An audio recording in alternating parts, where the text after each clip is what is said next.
Okay, so thanks to Perry for initiating this challenge. Here's my attempt. I'm afraid it's going to be quite basic and I'm sure you'll be underwhelmed, but I didn't have much time, but I really wanted to enter.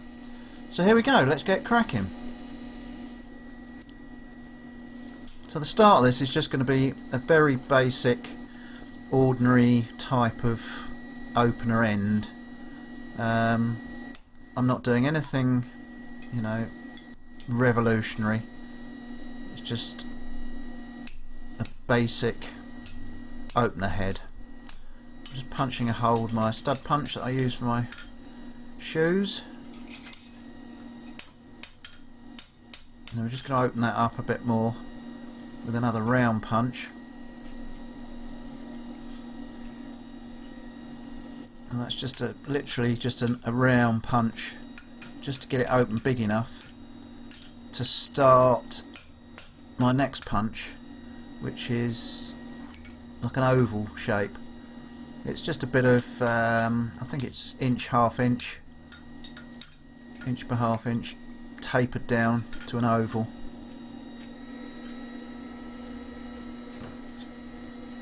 Now this is the smallest slot I've got on my swage block. That still distorts a bit, but if you've got a smaller one, it's well worth using it, because you can see how much it distorts. So, but we're getting there. It's the general idea of what we're after. Oh, nearly had the camera over. I'm just going to round it up a bit now. So you've probably seen this sort of thing dozens of times.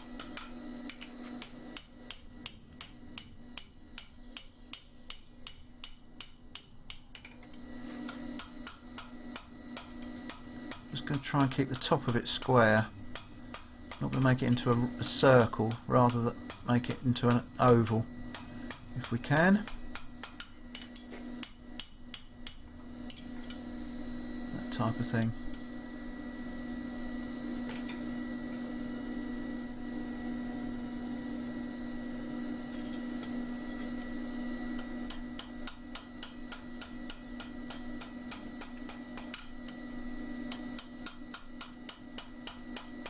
This has just started out with a bit of, what was it, inch 3/16, this one, this bit of bar. Could probably have got away with 3/4 3/16, but I didn't have any, and this is stuff that I've been using on another job. It's kicking about a few offcuts.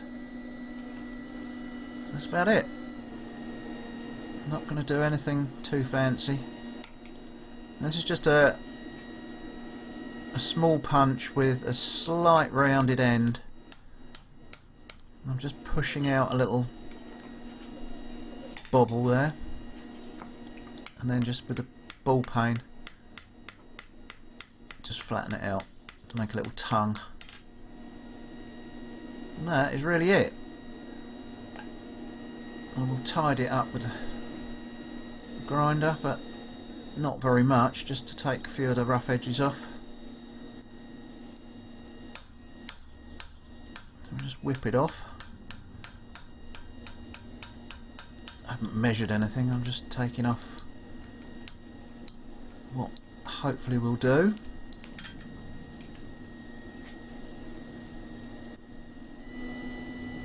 Good old guillotine tool. The patterns or CAD drawings are still available for this on the video page. If you want to download your own, or download them to make your own. They're free.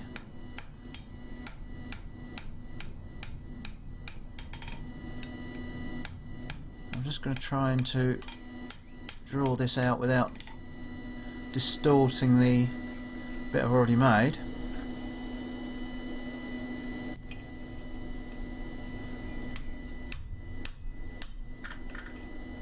does do a nice job of putting a shoulder in. Really does. Makes life easier for keeping things up the middle. Alright, that is about it. So I'm going to quickly take the rough edges off with the sand flap disc. Now I'm just using this. It's like a fibre wheel. You can find them on my Amazon page, which the link is in the description. They've got like, I think there's got about 180 grit in them. 6 inch. And you just stick them on a pigtail. And they really are handy for doing this sort of job. I use them for sharpening my knives, my chewing knives. And just a bit of quick polish. So I'm not going to muck about too much. Especially as I might muck it up before I even finish it. Right, this is what I'm going to try and use for the handle. Muntjac antler. So I'm just going to try and whip one off without losing too much of the sort of meat of it. I don't know if they're solid all the way down or whether they're hollow, you know, right down in the skull. I'm going to take off as much as I can and then trim it up to hopefully what I need. Not easy to get on the saw. I probably would have been better off doing it with a hacksaw, stick it in the vise and do it with a hacksaw, but hey ho. Right, just tidy it up a little bit.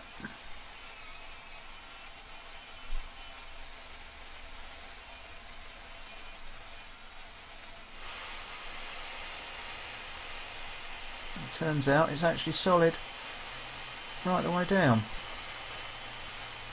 which is a joy. Just trim up the bits that we don't want.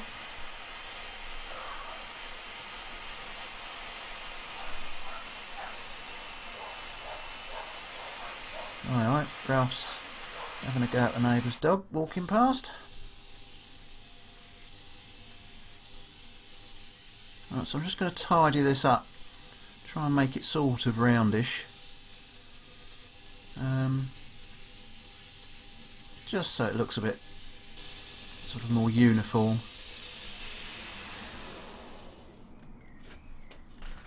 Right, now the tricky bit, trying to drill an oval hole. Now I used to have a very handy tool which was like a file, quite a coarse aggressive file with a drill bit on the end. They're basically meant for in wood, but they were really handy for this type of job, but I can't find it. I haven't done one of these for a long while, so we'll just have to wing it and see how we get on. Try and put a little hole in there. No, that ain't going to work. No, we'll just have to persevere.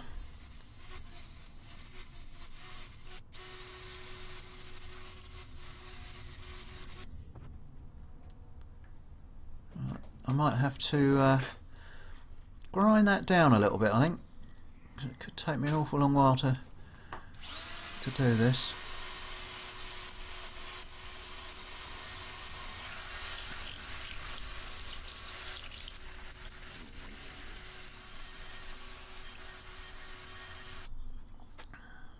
You can see there I've taken a little bit off it. That's taken sort of like the corners off it to help with the rounded edges. Still a little bit more. Almost there.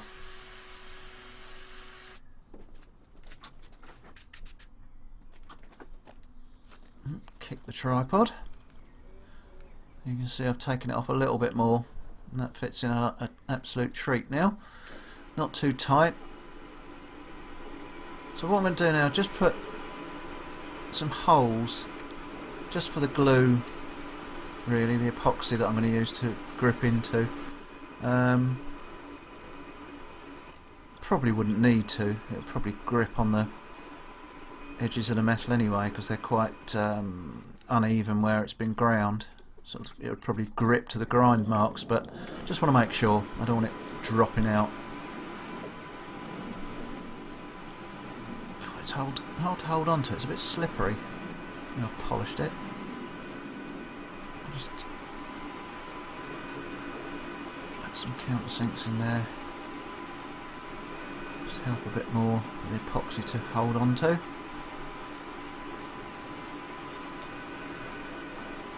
And talking of which, I've left the epoxy at home, so we're going to have to go home to put this together.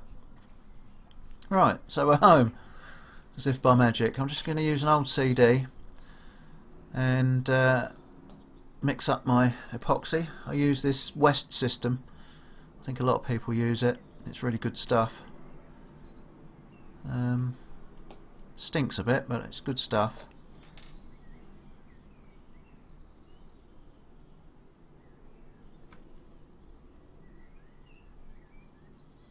And actually it's quite a good idea it being here because it's nice and warm here.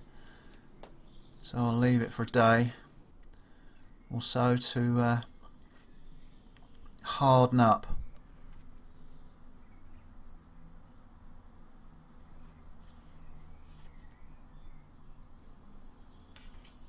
I'm going to drip as much as I can, or not as much as I can, a fair bit in.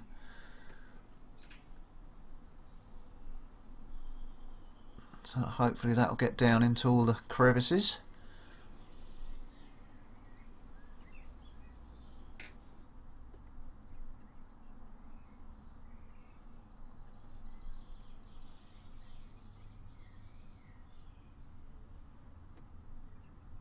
A little bit more. Right, I'm going to use this little watering can just to stand it up in, keep it upright. Now I've just wiped this over with acetone, so hopefully that end will be nice and clean now. So I'm just going to cover that in epoxy as well. Get it all into the holes and around the sides. And hopefully, we put the two together. I should have had the camera up a little bit more here, but I think you can see it's all squidging in there quite nicely. Wipe off the excess, and that'll do. So as I say, I'll set this in the sun or in a warm spot for a day or so, like that, and then we'll finish it off. I've got another little idea in mind for what I can finish off that top with. So let's wait for it to dry and we'll give it a go.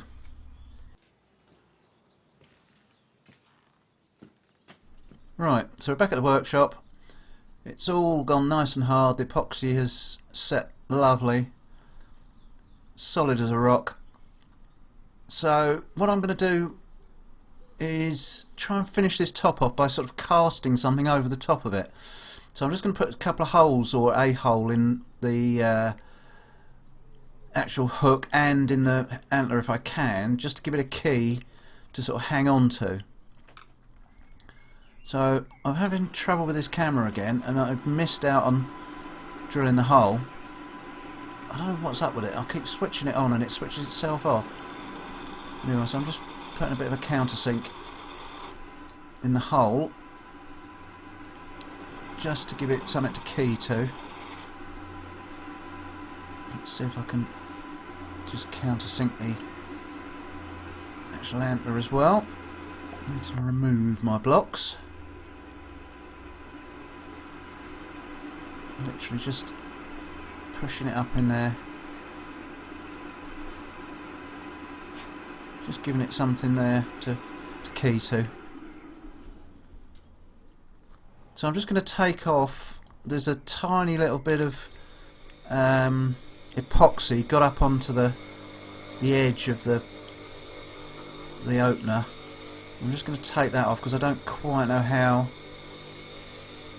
this stuff will hang on to it or whether it will react with it. So I'm just going to take that off. Try not to damage anything else while I'm at it. Just basically trying to clean it up so that it's got something decent to hang on to. I think that's about it. That'll do.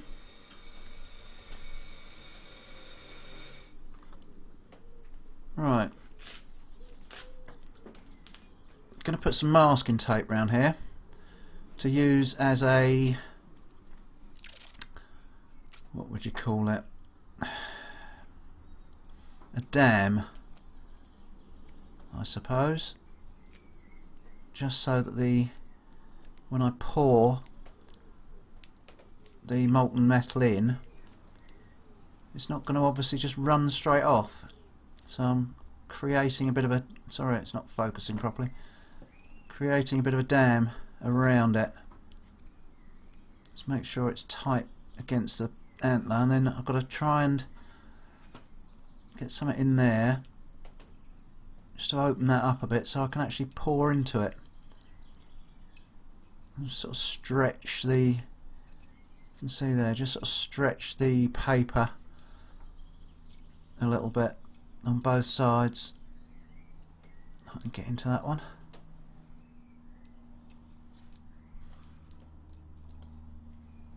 So as usual, this is something new I'm trying.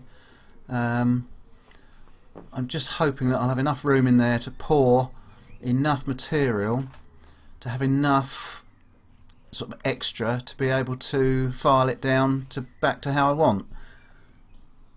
So I'm just holding it up in the vise in a bit of rag so I can get it as level as possible, and then I've just got this little bit of pipe or tube and a bit of bar. I'm just going to be used as a sort of a crucible. I'm just melting this, I think it's actually solder in there. I'll use it for solder. I don't know if that's what it is. It works quite well as solder. It melts quite readily. It's certainly not lead, that's for sure. Anyway, that's what I'm using. I'm just going to warm it up in this little pot. We don't need much, it's hardly anything. It should be just about there. Yep. That's going nice and liquid.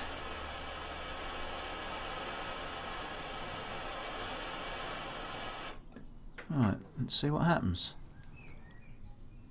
Let's see if we can pour it in.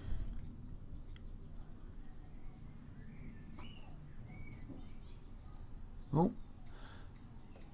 you see I don't need much, and it's actually spilt out already. I don't know if it's just come over the edge or if I've got a bit of a leak under my paper, but we'll give it a few minutes to cool down. We'll see what happens. Alright, so it's cooled down now, or should have done. Let's take it out of this rag and have a little look.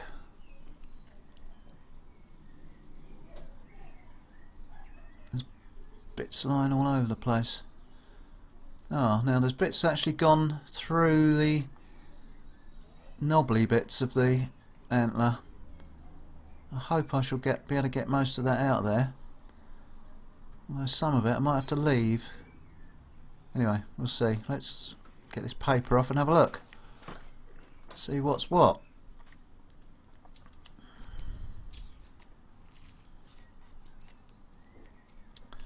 Well, it's cast. It's there.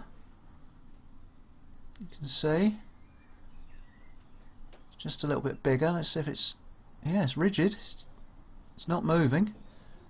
So that hole seems to have done it. So I've just got to try and file it off, make it look nice.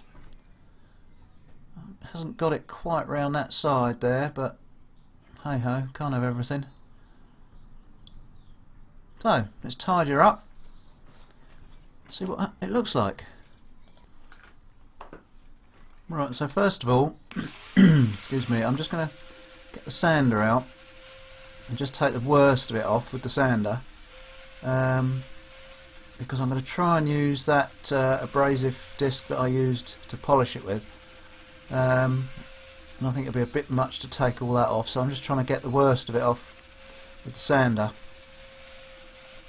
trying not to damage the antler, of course.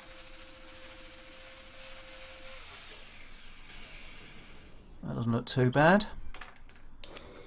So let's give it a go on the wheel. I think I discussed this wheel earlier on. You have to forgive me if I haven't, or if I have, but this is like quite a few days after I started this video. I've been doing it in fits and starts. I can't remember what I said in the first part of the video. But it's a great wheel. It's about 180 grit. It just gives a nice finish.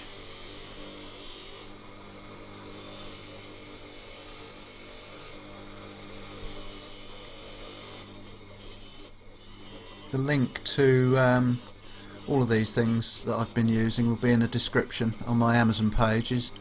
You can take a look and buy them, or just at least see what they are. So I think that's just about got it. Not going too mad at the moment. Just trying to blend it in a little bit. So there you go. I don't think that's too bad. That's sort of finished that off quite nicely. Obviously it needs a little bit more work, especially on the back there, but it's better than a straight old finished end of the antler. You can see there I couldn't get all of that out, so I've just smoothed it off a little bit. That's possibly an idea for another video, filling the antler with solder. Anyway, we'll see. Right, so I've just given it another little go over with the buffing wheel. I've decided to leave it quite satin rather than try and polish it up. I did try and actually polish the antler, which you can see it's gone a bit shiny, but unfortunately the polish has actually got into the grain, which I actually quite like, but it wasn't intended. But there you go. And that solder that's gone into the antler is quite an attractive little feature, which again I might try in another video. So there you go, that's it really. Let's get it home and see if we can crack open a bottle with it. So we're back here at home with my effort for the challenge. I'm slightly underwhelmed by it. I had envisaged something slightly better when I came up with the idea, and I would have liked to have engraved something on here, something to do with the event, but I've just run out of time. But at least I took part, which is what I wanted to do. So let's give it a go, see if it works. It'll laugh like a drain if I try it out and it breaks. So we've got some local beer brewed just down the road. See what happens. Are you ready?